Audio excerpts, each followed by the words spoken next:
नमस्कार दोस्तों, आज एक बार फिर से मैं हाजिर हूँ आपके सामने एक नई कहानी लेकर। तो चलिए सुनते हैं आज की कहानी। एक बार की बात है, राजा भोज के दरबार में एक सवाल उठा कि ऐसा कौन सा कुआं है जिसमें गिरने के बाद आदमी बाहर नहीं निकल पाता। अब इस प्रश्न का उत्तर कोई भी नहीं दे पाया। आखिर में राजा भोज ने राज पंडित से कहा कि इस प्रश्न का उत्तर 7 दिनों के अंदर लेकर आओ, वरना अभी तक आपको जो भी धन इनाम के रूप में दिया गया है वो सभी वापस ले लिया जाएगा और आपको इस नगरी को छोड़कर दूसरी जगह जाना होगा। अब 6 दिन बीत चुके थे। राज पंडित को जवाब नहीं मिला था। निराश होकर वो जंगल की तरफ गया। वहां उसकी भेंट एक गडरिये से हुई। गडरिये ने पूछा, आप तो राज पंडित है ना?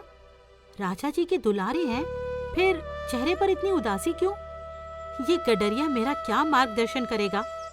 सोचकर पंडित ने कुछ नहीं कहा। इस पर गडरिये ने पुनः उदासी का कारण पूछते हुए कहा, पंडित जी, हम भी सत्संगी हैं। हो सकता है आपके प्रश्न का जवाब मेरे पास हो, अतः निसंकोच पूछिए। राज पंडित ने प्रश्न बता ही दिया और कहा कि अगर कल तक प्रश्न का जवाब नहीं मिला तो राजा नगर से निकाल देगा। गडरिया बोला, मेरे पास पारस है, उससे खूब सोना बन सकता है। एक भोज क्या, लाखों भोज तेरे पीछे घूमेंगे। बस पारस देने से पहले मेरी एक शर्त माननी होगी तुम्हें। मेरा चेला बनना पड़ेगा तुझे। राज पंडित के अंदर पहले तो अहंकार जागा कि 2 कौड़ी के गडरिये का मैं चेला बनूं, लेकिन स्वार्थ पूर्ति हेतु वो चेला बनने को तैयार हो गया। गडरिया बोला, पहले भेड़ का दूध पियो, फिर चेले बनो। राज पंडित ने कहा कि यदि ब्राह्मण भेड़ का दूध पिएगा तो उसकी बुद्धि नहीं मारी जाएगी। मैं दूध नहीं पीऊंगा।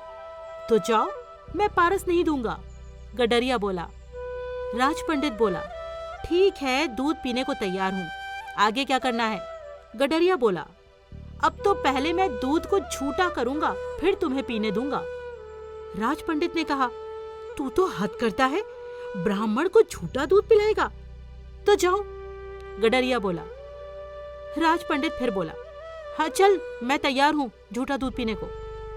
गडरिया बोला, वो बात तो गई, अब तो सामने जो मरे हुए इंसान की खोपड़ी का कंकाल पड़ा है ना, उसमें मैं दूध धोऊंगा, उसको झूठा करूंगा, फिर तुम्हें पिलाऊंगा, तब मिलेगा पारस, नहीं तो अपना रास्ता नाप लो। राज पंडित ने खूब विचार कर कहा, है तो बड़ा कठिन काम, लेकिन मैं तैयार हूं। गडरिया बोला। मिल गया जवाब। यही तो वो कुआं है, लोभ का, तृष्णा का, जिसमें आदमी गिरता जाता है और फिर कभी नहीं निकलता। जैसे कि तुम पारस को पाने के लिए इस लोभ रूपी कुएं में गिरते चले गए। यही वो कुआं है जहां से निकलना असंभव है। तो दोस्तों, कैसी लगी आपको ये कहानी? जरूर बताइएगा। नमस्कार।